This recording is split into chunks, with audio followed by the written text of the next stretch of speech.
go live, so you get to know what our topic is about, how, the trend. So let's get to Ekens, who has just reconnected with us. Hello, Joy. Hi, how are you? Hi, Ekens, how are you? Thank you very much once again. So in terms of the new security chief, I believe he can succeed if he really wants to, succeed. Well, there are like 5 of them, right? There's for the army, for defense, for the navy. All the service chiefs were replaced, and he taxed them with marching orders to improve the security situation in the country. And we're saying, what can the new service chiefs do in addressing the security challenge? Depends on the collaboration he has with the public and the entire public. And, but what I understand as a criminologist or counterintelligence an expert, so what I understand in Nigeria is they need they really need experts experience, other than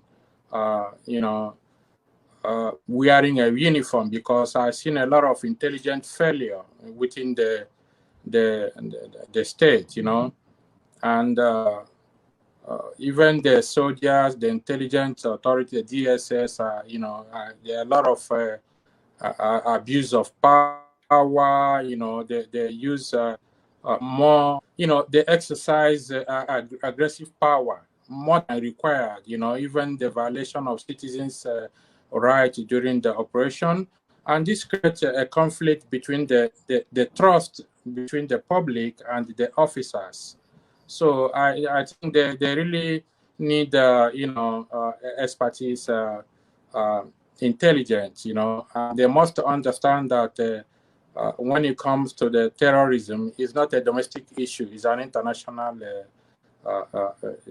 issue, and they need a collaboration. So Nigerian government cannot assume to pretend that they have the expertise needed in order to overcome the conflict within their territory.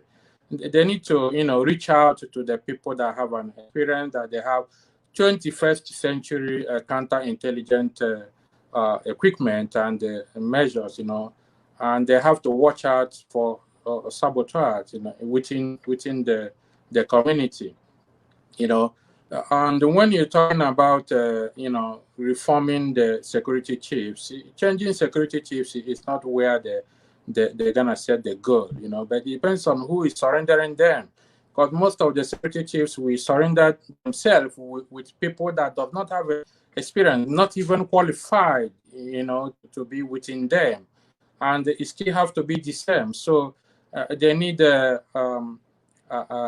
expertise from abroad to collaborate with them, and most of the 21st century equipment needed to counter terrorism need 24 hours light and monitoring, and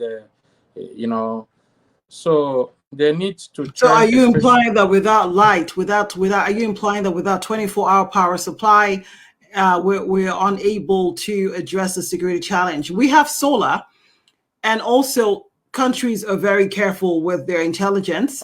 Are you also saying that the matter don't pass us? Are you implying that it's beyond the capacity of our Nigerian army and all our security forces at this time? Yes, because they have to create a unit that, when it comes to counterintelligence, it still have to do with the secrecy of the job. It's not like wearing a uniform. Example, I give you an example. Yeah, in abroad, if you want to, a police officer undergo recertification every two years or 1 year. Even the gun you give a police officer, even AK-47 that he's qualified to shoot, he have to undergo recertification after 2 years to see if he is mentally fit to handle that gun. Okay, they need to create a team of psychologists, to evaluate the intelligence officers. They evaluate their marital status, the problem they have in their family, with their wives or their divorce, and a lot of things can counter a progress when it comes to counterintelligence. But I'd like to bring you back next week Wednesday 6 p.m. Nigerian time, 12 p.m. Eastern. You're in Canada. Are you on Eastern time or Pacific time? Now is hold on, I think now is now is 4 p.m. 4 p.m. Also, you're Yes. Eastern time. You're still Eastern time with us here. So great. So so we'll like to bring you back on Citizens Forum on Wednesday, 6 p.m. Nigerian time, which is 12 p.m. Eastern time. That way we can, continue this conversation and address this. Earlier today, if you may have missed it, a soldier was arrested. A soldier and his girlfriend was arrested for aiding bandits with ammunition, uniform, and logistics. This was in Zamfara State. I'm not surprised. I'm not surprised. That's the same thing I'm talking about. But when you not pay the officers well, and they live in shamble houses, and and if you are traveling from Lagos to East, you see some security officers with arms at the middle of the road, at the midnight with candle, and they tell you, okay, please, what do you have for us for candle? You see, you don't push those kind of people on the road and expect them, and the counterintelligence we're talking about. I'm going to give you an example, even though this is not the right place to say it. You see, counterintelligence have to do with all angles, including police, SSS. It's about intelligence, but if somebody gives you a tip, and you did not utilize it, then there will be a failure. If you see in 9/11 in US, there was a intelligent failure between FBI and the CIA. Somebody got information and said, look, something is going to happen, and the CIA cannot, the FBI need a protocol they need to pass in order to get authority to. Within this protocol, something happened. It's already late. Okay, and if you see, last time they confirmed the new chairman of EFCC, and I listened that he says an economist. I don't know how an economist can develop a curriculum to prosecute someone or to train Nigerian police. This don't never happen. An economist is supposed to be in the bank or counting money or Minister of Finance, but how can he develop a curriculum? Because he's not an academician. For you to, as a criminologist, for you to develop a curriculum to train police, you need to be an academician up to PhD level, and you need to have so many qualifications in a criminal psychologist. You need to have a qualification in criminology. You need to be a prosecutor, criminal lawyer. Okay, so everything is still corruption. When I talk to some people, even some intelligent agencies outside the country cannot even share intelligence with Nigerian authorities because they don't trust them. Because if you see the time they capture the Boko Haram head from Chad, when they pushed them, the intelligence came from France. Okay? And I'm going to tell you something, even though we are on air, there is a misconception with this kind of intelligence, because the terrorism they are handling in Nigeria is not only originated from Nigeria. They have a link with Al-Shabaab. They have a link with all international terrorist organizations. I can't. You know that this is more of an international platform, so make sure that everything you're putting on here is factual, because you don't know who's watching. So I know that you are. I know that. I'm a criminologist. I'm a counterintelligence officer, and I'm trying to work hard to get a law degree so I can be able. Because those people also need their right, in combatant, on emergency. The government have under Section 3 or 4 of the Human Rights ICCM, or they have the right to derogate the enjoyment of the public, like what happened in Olo. Okay, no government will fold their arms and let a bandit or terrorist organization to take over the states, So, but that is why they need expertise abroad, and they need to sign an agreement, because this counterintelligence is a tip. Even I did a police science. I have a qualification in police science. It's not a police academy. Police science, you can reform police. So you see, individuals, even bus drivers, Okada people, they can give you a tip. when it comes to, you see what is happening in Kano. Sorry? People can tip you. The citizens can tip you Yes, up. but They're they willing need to to be tip you. trained. They need to be trained. If somebody, look, you see, I know we are on air, but this counterintelligence is about security of the job, So, but these people need to retrain, and they have to see those that does not have the mental capacity to continue on this job. Both DSS, DMI, military intelligence, naval intelligence, they have to reshuffle them. So I hope that the new chief officer can be able to reshuffle them and send them for recertification. So what I'm talking about the light is, you can be where you are now and monitor what is happening all over the world. But you need a technique, you need equipment, you need internet, you need light. Otherwise, how can you? If you don't have, you are in Canada, you are in Nigeria, and this interview is happening. If you don't have light, absolutely, and you don't have internet, high-speed internet, this interview is not going to take place. So if you go to every police station in Nigeria, it looks like where they're selling a Catholic village.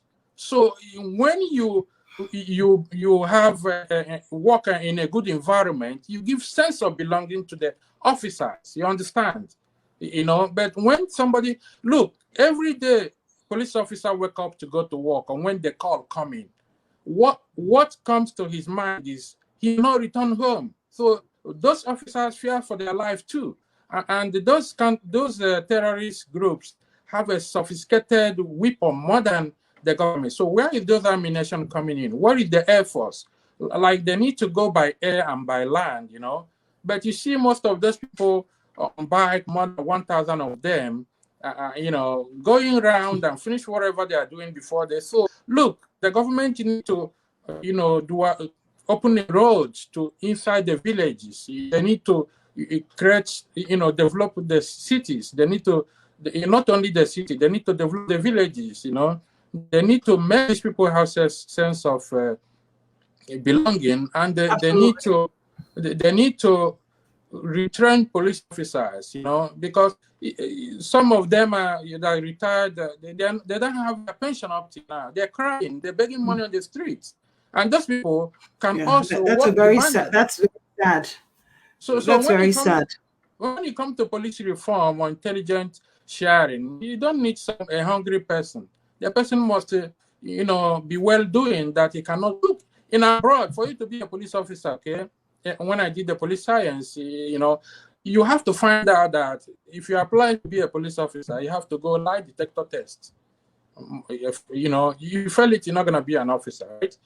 And they have to check your family record. If you are behind your bill, if you are behind your electricity, behind your telephone bill or utility, to see if there is anything that can, expose you to corruption. And if you have such people in your family, look, anybody who is a criminologist can reform the police sector.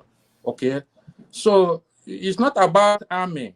Army, you call the army in when they are needed, but the police are there taking records. Look at what happened in many states, and sometimes police stations, they got burned. Even the way they're walking, they are fearing. When they hear a gunshot, they run away.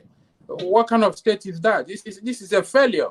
Even though they are talking about that the country is not a failure state at this moment, but it's very, very close when you take the statistics, what is going on when a police officer fears for his life, and the salary is not coming as at when due, and the right gone. If you see some army officers or police officers in Nigeria, you see that even the bulletproof vest they are wearing on the street have expired, but they don't know. Where are the chiefs? You changing the chiefs? I don't understand where where these people get their own education. The bulletproof they're wearing have expired because of the sun, and they don't know. Okay, so you see, there must be a curriculum, that they can use, but they need to consult experts in order to develop and meet with them and those people need to be retrained. You don't need the battalion to counter intelligence. You need a few intelligent officers. I would really like to speak with you further on this. That's why I want to reinvite you back to the program. I know you're one of our regulars now, so that way we can address it more, and you can, think of other areas based on your background and what we can do.